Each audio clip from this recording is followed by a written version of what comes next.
So for our CSS animation on tourism, the first thing we started off by doing was animating the text. And we transformed it from 0, 20, 60, 40, 80 to 100. And here we have the transform rotate, and this just rotates an element about its center. And then we have the transform origin, and this changes the position of an element.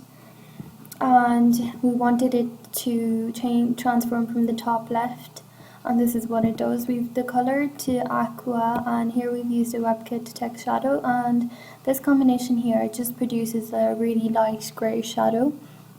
And we've used the skew to be 2 degrees and then 10.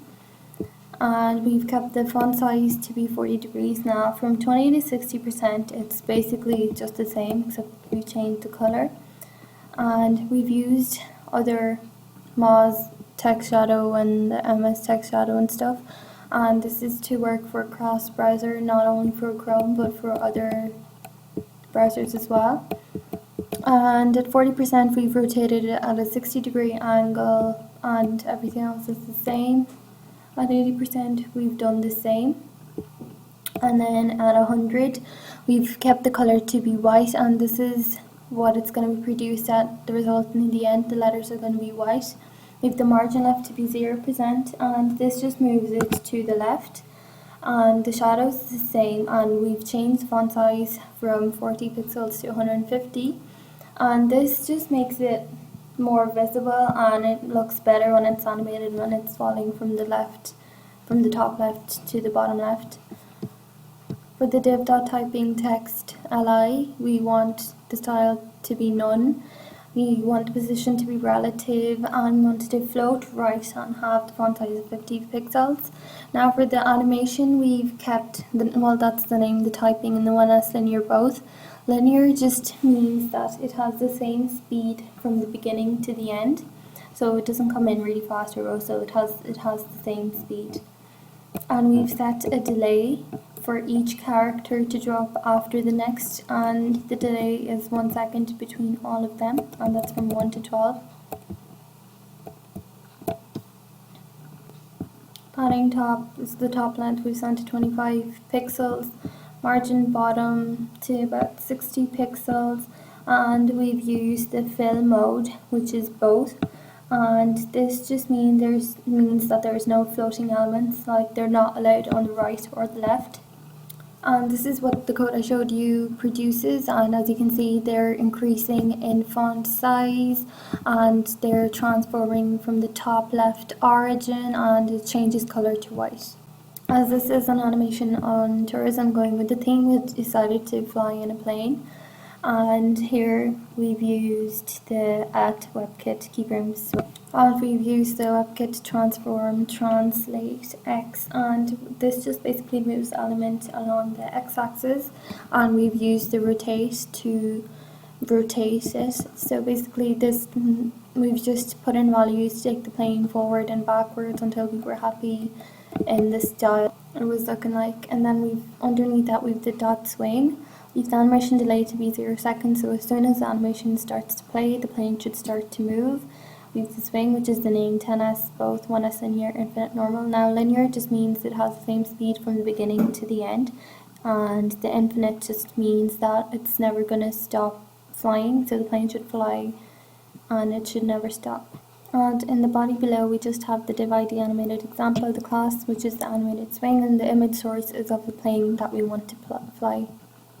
So as you can see, as soon as the animation starts to play, the plane starts to move, and it's going forward and backwards, and it will. So the next thing we want to do was the plane to carry the name of the place we're doing, which is Pakistan. And we wanted the letters to have a mask of a flag underneath them. So we've used the Z index 2, which is basically the order of operation. The color is transparent.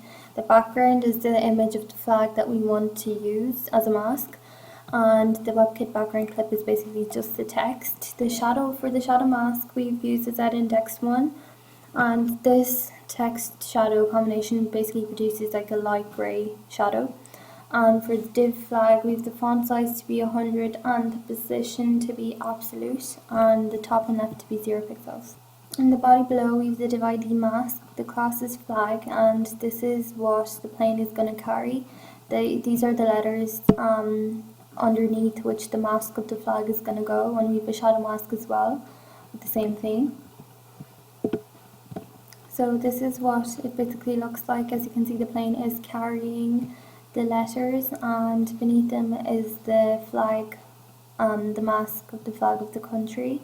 Next thing we wanted to do was to fly an image in 4 parts, and we wanted to kind of animate that as well. So we wanted the position, it should come in from the left, minus 1000 pixels, and the margin is 50 pixels. The background is going to be white, but that's not going to show because we haven't used it here.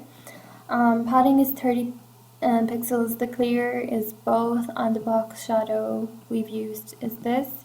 The height is 100 pixels, and it's going to transform, it's going to rotate at a 180-degree angle, and it's going to fit back into its right position. Because it's going to be split into 4 parts, we have the containers, so we have 4 containers to do that. And we've used an animation delay, so it should come in at a certain time. And we've used the 1S both cubic Bezier, and this has its own timings. So it's gonna come in very fast at the start and then go slow and fast. It's not like the linear one.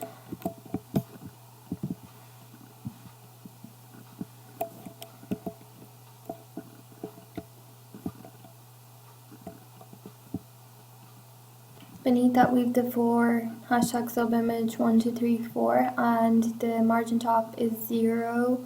Margin left is 0, and the border radius we've used goes from 90, 80, 90, and back to 80 because I didn't want a perfect circle. I kind of wanted it to be like an oval size.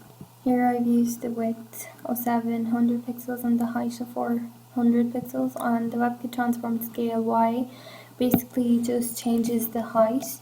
And I've used a container full image div. The position is absolute again, and I've just changed the width and the height, and the oil flow is hidden. In the body below, this is what it looks like. I have the dividee container full image, and I have the 4 images that I want to use here.